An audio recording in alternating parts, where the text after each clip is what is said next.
Assalamualaikum warahmatullahi wabarakatuh. Saya Fitri Amalia dari FM 18C. Saya di sini akan mereview jurnal untuk melaksanakan salah satu tugas dari mata kuliah farmasi klinik.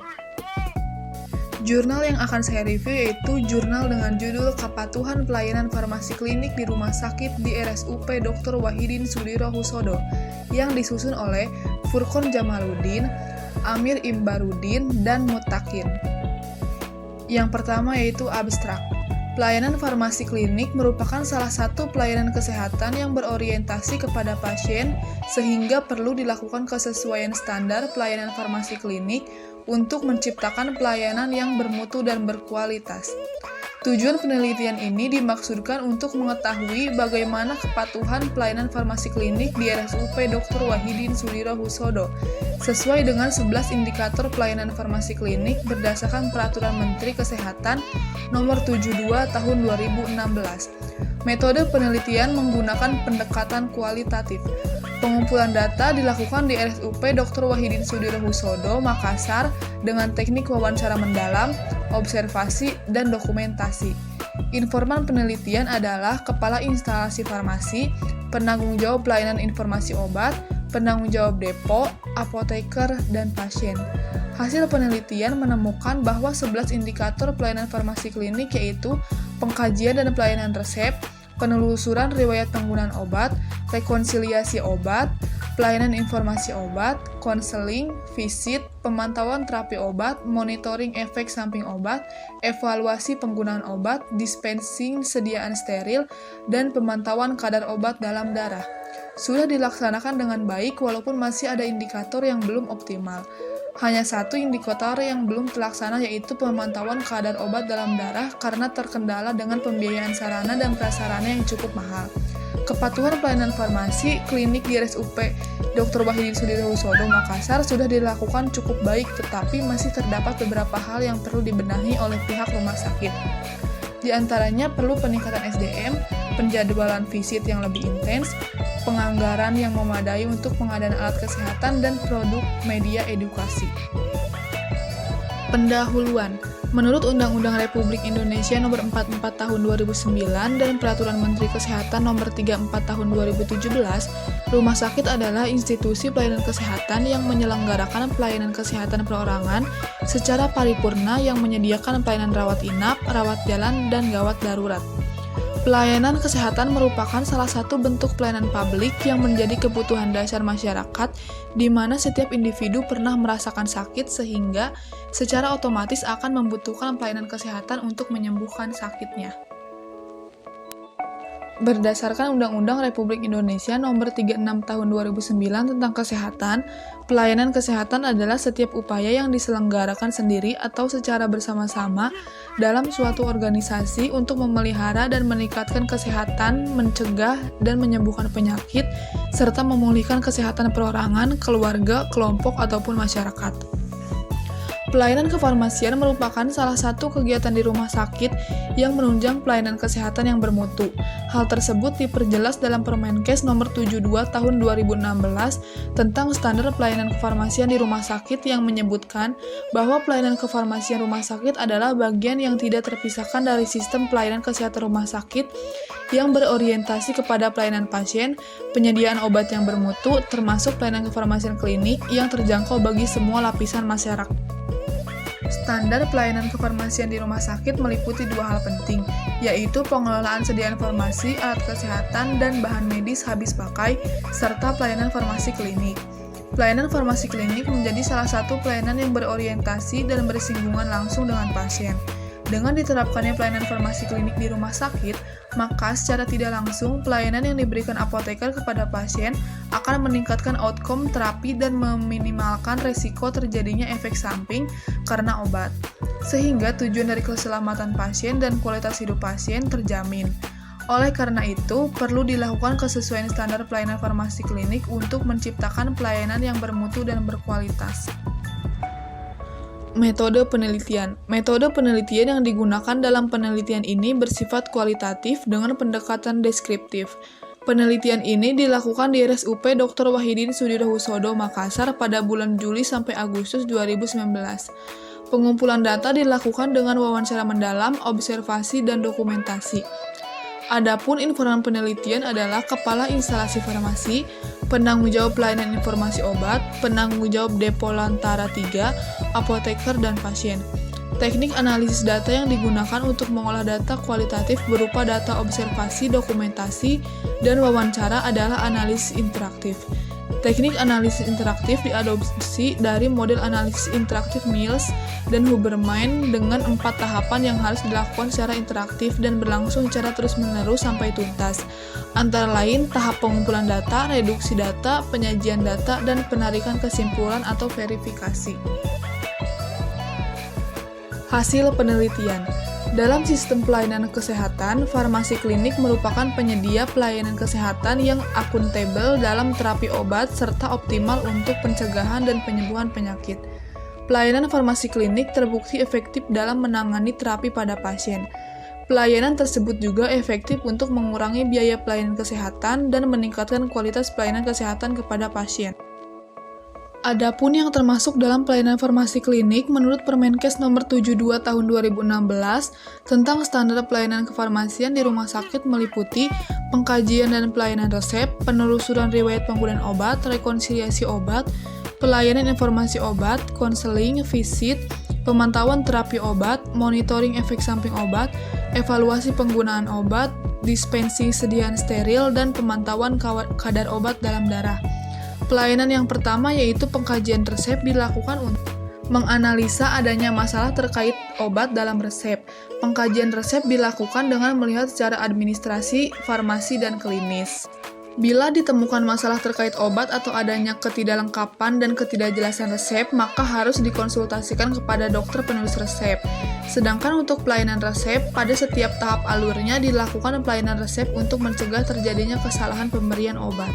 Indikator pelayanan kedua, penelusuran riwayat penggunaan obat merupakan proses untuk mendapatkan informasi mengenai seluruh obat atau sediaan farmasi lain yang pernah dan sedang digunakan. Riwayat pengobatan dapat diperoleh dari wawancara atau data reka medik atau pencatatan penggunaan obat pasien. Rekonsiliasi obat, pelayanan yang ketiga merupakan proses membandingkan instruksi pengobatan dengan obat yang telah didapat pasien. Apoteker harus selalu mencatat penggunaan obat, antara lain nama, indikasi, dosis, frekuensi, dan rute, riwayat alergi, dan efek samping obat pasien.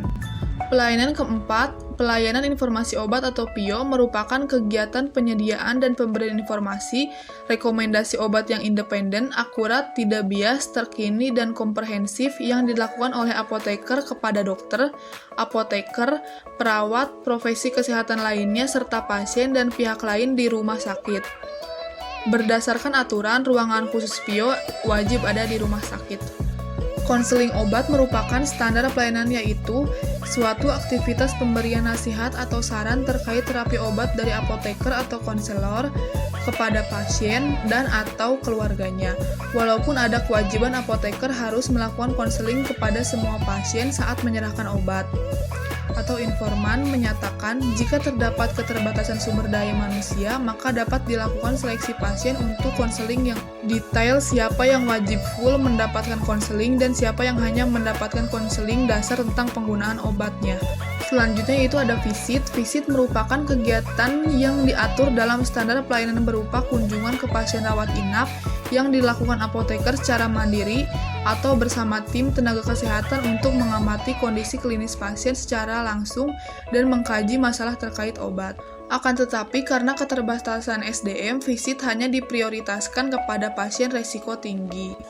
Pelayanan selanjutnya, pemantauan terapi obat atau PTO merupakan suatu proses yang mencakup kegiatan untuk memastikan terapi obat yang aman, efektif, dan rasional bagi pasien. Layanan yang diatur dalam standar pelayanan, monitoring efek samping obat atau MISO merupakan kegiatan pemantauan setiap respon terhadap obat yang tidak dikehendaki, yang terjadi pada dosis lazim yang digunakan pada manusia untuk tujuan profilaksis, diagnosa, dan terapi. Kepala instalasi farmasi rumah sakit memastikan bahwa apoteker melakukan kegiatan MESO karena kegiatan tersebut merupakan kegiatan nasional yang yang harus dilaporkan ke BPOM secara berkala. Selanjutnya yaitu pelayanan evaluasi penggunaan obat atau EPO adalah layanan berupa program evaluasi penggunaan obat yang terstruktur dan berkesinambungan secara kualitatif dan kuantitatif. Layanan selanjutnya yaitu layanan pemantauan kadar obat dalam darah atau PKOD, merupakan interpretasi hasil pemeriksaan kadar obat tertentu atas permintaan dari dokter yang merawat karena indeks terapi yang sempit atau atas usulan dari apoteker kepada dokter. Mengenai hal ini, Kepala Instalasi Farmasi mengatakan bahwa parameter ke-11 ini belum bisa berjalan karena terkendala dengan alat dan biaya operasional yang mahal. Belum adanya sarana dan prasarana yang tersedia menjadi penghalang parameter PKOD ini dapat berjalan di RSUP Dr. Wahidin Sudirohusodo. Pembahasan. Dalam pelaksanaannya, terdapat 11 indikator dalam pelayanan farmasi klinik yang pelaksanaannya sebisa mungkin dilakukan secara optimal untuk dapat menurunkan angka kematian di rumah sakit secara signifikan. Layanan pengkajian dan pelayanan resep dilakukan untuk mencegah terjadinya kesalahan dalam pemberian obat. Pada pelaksanaan pengkajian resep, apoteker harus melakukan pengkajian resep sesuai dengan persyaratan administrasi, persyaratan farmaseutik, dan persyaratan klinis baik untuk pasien rawat inap maupun rawat jalan. Pengecekan kelengkapan resep selalu dilakukan oleh pihak apoteker sebagai penerima resep. Dari ke-8 informan yang diwawancarai oleh peneliti, semua mengatakan bahwa apoteker selalu melakukan pengkajian dan pelayanan resep sebelum dan setelah resep diterima. Baik itu dari pihak pasien yang menerima resep langsung dari dokter dan juga sekaligus sebagai pihak memberikan resep, maupun dari pihak apoteker yang menerima resep dari pasien. Walaupun dalam hasil temuan masih terdapat penulisan resep yang tidak jelas terbaca, akan tetapi apoteker selalu melakukan konfirmasi kembali kepada pihak yang menuliskan resep. Jadi dapat dikatakan bahwa RSUP Dr. Wahidin Sudirohusodo Makassar telah melaksanakan pengkajian dan pelayanan resep sesuai dengan standar pelayanan farmasi klinik. Terkait layanan penelusuran riwayat penggunaan obat, walaupun telah dilakukan asesmen oleh dokter, apoteker juga wajib menanyakan riwayat penggunaan obat sebelumnya dan riwayat alergi pasien. Hal ini dilakukan untuk meminimalisir terjadinya kesalahan dalam pemberian obat. Hal penting lainnya yang harus dilakukan oleh apoteker yaitu menanyakan tentang kepatuhan minum obat setiap pasien untuk mendukung keberhasilan terapi. Terkhusus bagi pasien rawat inap, apoteker memberikan wewenang kepada perawat untuk memberikan obat kepada pasiennya. Hal tersebut dilakukan sebagai salah satu cara untuk mengontrol kepatuhan pasien minum obat. Semua riwayat penggunaan obat, riwayat alergi, dan pemantauan kepatuhan pasien meminum obat didokumentasikan dalam form tersendiri yang dinamakan LPO atau Lembar Pemantauan Obat. Rekonsiliasi obat dilakukan untuk mencegah terjadinya kesalahan obat atau medication error, seperti obat tidak diberikan, duplikasi obat, kesalahan dosis atau interaksi obat. Kesalahan obat atau medication error rentan terjadi pada pemindahan pasien dari satu rumah sakit ke rumah sakit lain, pemindahan pasien antar ruang perawatan, serta rentan terjadi pula pada pasien yang keluar dari rumah sakit ke layanan kesehatan primer dan sebaliknya. Berkenaan dengan pelayanan informasi obat atau PIO, ruangan pelayanan informasi obat atau PIO di RSUP Dr. Wahidin Sudirohusodo Makassar telah dilengkapi buku-buku dan data-data mengenai obat, sehingga siapapun yang ingin mengetahui tentang obat bisa mencari tahu di ruangan PIO tersebut. Selain disediakannya buku dan informasi, pihak farmasi di rumah sakit juga selalu menerbitkan buletin, leaflet, dan poster secara berkala. Walaupun ruangan PIO sudah ada dan telah dilengkapi dengan fasilitas yang memadai, masih banyak pasien dan tenaga kesehatan yang belum memanfaatkan ruangan tersebut dengan baik. Hal ini mungkin disebabkan karena adanya ketidaktahuan pasien dan tenaga kesehatan lainnya tentang ruangan PIO tersebut ataupun karena kurangnya sosialisasi dari pihak farmasi. Penyuluhan oleh pihak apoteker rumah sakit telah dilakukan. Akan tetapi, dalam pelaksanaan masih belum maksimal dan belum menjangkau semua tenaga kesehatan serta seluruh pasien yang ada di rumah sakit, baik itu pasien rawat inap dan pasien rawat jalan. Hal ini mungkin disebabkan karena intensitas penyuluhan masih kurang, sehingga masih banyak pihak pasien yang mengaku belum pernah mendapatkan penyuluhan dari pihak farmasi rumah sakit. Tujuan pemberian konseling obat yaitu untuk mengoptimalkan hasil terapi, meminimalkan resiko reaksi obat yang tidak dikehendaki, dan meningkatkan cost effectiveness yang pada akhirnya meningkatkan keamanan penggunaan obat bagi pasien. Pada indikator layanan pemantauan terapi obat atau PTO, apoteker dapat melakukan rekomendasi penyelesaian masalah terkait obat kepada dokter jika memungkinkan karena tujuan dari PTO adalah meningkatkan efektivitas terapi dan meminimalkan resiko reaksi obat yang tidak dikehendaki. Apoteker yang melakukan rekomendasi penyelesaian masalah terkait obat melihat riwayat obat yang telah diberikan kepada pasien. Dengan melihat apakah terdapat gejala efek samping atau alergi yang dialami pasien selama mengonsumsi obat tersebut. Karena kegiatan yang bersifat nasional, maka setiap orang yang berkontak dengan pasien mempunyai peran penting dalam melaporkan efek samping obat sesegera mungkin. Hal ini dilakukan untuk menghindari kemungkinan yang mungkin lebih fatal. Hasil laporan yang ada kemudian akan dilaporkan ke Pusat Monitoring Efek Samping Obat Nasional. Selain dilakukan pencatatan dan pelaporan, jika ditemukan adanya efek samping obat yang terjadi, maka pihak apoteker juga mendiskusikan dan mendokumentasikan dengan tim farmasi dan terapi. Terdapat beberapa hal yang perlu diperhatikan dalam pelaksanaan meso ini, yaitu kerjasama dengan komite atau tim farmasi dan terapi, ruang perawatan, serta formulir meso yang senantiasa harus tersedia. Dispensing sediaan steril harus dilakukan di instalasi farmasi dengan teknik aseptik untuk menjamin sterilitas dan stabilitas produk dan melindungi petugas dari paparan zat berbahaya serta menghindari terjadinya kesalahan pemberian obat. Tidak setiap depo dan satelit harus mempunyai ruangan khusus untuk dispensing sediaan steril. Kesimpulan dan saran. Kepatuhan RSUP Dr. Wahidin Sudirohusodo Makassar dalam menerapkan standar pelayanan farmasi klinik sesuai dengan Peraturan Menteri Kesehatan Nomor 72 Tahun 2016 tentang standar pelayanan kefarmasian di rumah sakit sudah dilakukan dengan baik. Dari ke-11 parameter pelayanan farmasi klinik yang ada, RSUP Dr. Wahidin Sudirohusodo Makassar telah melaksanakan 11 parameter dengan baik walaupun masih ada beberapa parameter yang belum berjalan dengan optimal. Di antaranya masih ada penulisan resep yang tidak jelas terbaca, pemanfaatan sarana ruangan PIO yang belum maksimal karena ketidaktahuan pasien dan tenaga kesehatan lainnya, tidak adanya ruang konseling khusus, serta pelaksanaan visit yang belum menyeluruh dilakukan karena keterbatasan jumlah SDM dibandingkan dengan jumlah pasien yang ada di RSUP Dr. Wahidin Sudirohusodo Makassar. Terdapat satu parameter pelayanan farmasi klinik yang belum dilaksanakan oleh pihak RSUP Dr. Wahidin Sudirohusodo Makassar, yaitu parameter pemantauan kadar obat dalam darah atau PKOD. Parameter tersebut belum terlaksana karena terkendala dengan biaya peralatan dan pemeliharaan alat yang cukup mahal.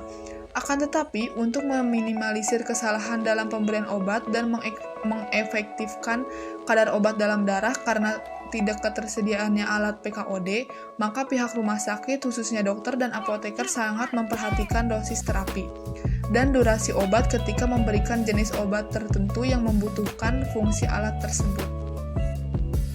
Peneliti menemukan bahwa ada beberapa hal yang perlu dibenahi oleh pihak rumah sakit dalam melaksanakan kegiatan pelayanan farmasi klinik, yaitu melakukan upaya pemenuhan seluruh kegiatan farmasi klinik sesuai Permenkes Nomor 72 Tahun 2016, melakukan percepatan pembuatan resep untuk mengurangi kesalahan pembacaan resep, menyiapkan SDM yang memadai untuk kegiatan konseling dan visit, melakukan penjadwalan secara periodik pelaksanaan kegiatan visit, agar semua pasien dapat dilakukan visit, melakukan penganggaran yang memadai untuk pembuatan leaflet atau edaran informasi obat, dan melakukan penganggaran untuk mengadakan peralatan pemantau kadar obat dalam darah. Sekian review jurnal dari saya. Mohon maaf apabila masih banyak kesalahan. Wabillahi taufiq wal hidayah. Wassalamualaikum warahmatullahi wabarakatuh.